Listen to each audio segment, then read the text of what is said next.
we're ready now to begin juicing.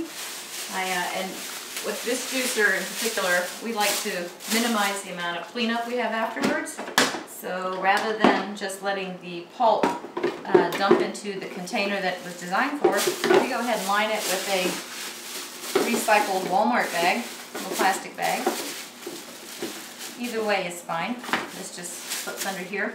You can see this juicer is this centrifugal force basket juicer. It's got a little basket inside that spins, and that's basically what the blades are. This center part breaks it down, and then it forces it to the side where the juice is extracted and comes down the little tube here into our pitcher.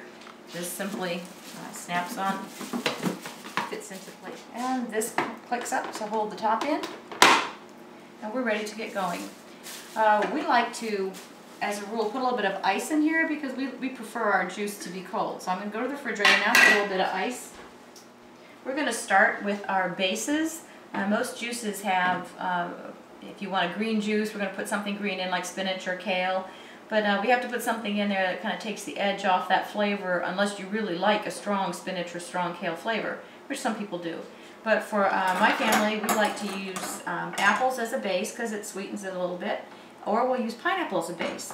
But because everyone that's eaten an apple, or has not eaten an apple completely, left a little bit for later, has come back and found that the apple has oxidized and turned brown. And I don't like brown juice either. I don't care for brown apples, I don't care for brown juice. So what I'll do is throw a little piece of lemon in because the citric acid in the lemon keeps it from oxidizing.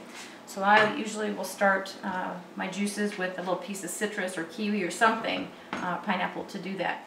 When we purchased these apples, I was very fortunate to find apples that are small. These actually fit right down into the shoot without having to be cut. But I also have some apples left over from before that were too large, so for these, we simply chop them quickly into pieces that'll fit nicely down the chute, and I'm ready to begin. Okay. Our juicer has a high and a low setting. The low setting is for soft things like oranges or pineapple, but since I have nothing soft, I'm going to go ahead and turn it on high. I want the basket spinning before I put anything in. Lemon in there first.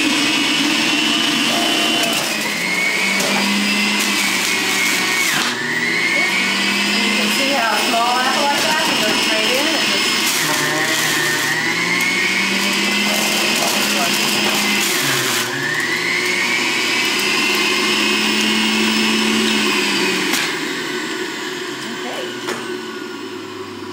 got enough juice now to give everyone a little sample. So I'm going to put a few ice cubes in our cup here to catch the drips. The Breville juicer has a little foam guard up here so that it keeps you from having a cup full of foam. So put a little bit in each person's cup here. Let everyone sample it. With our apple juice base, I'm going to go ahead and add another, this is a classic, is carrots, celery, and apple.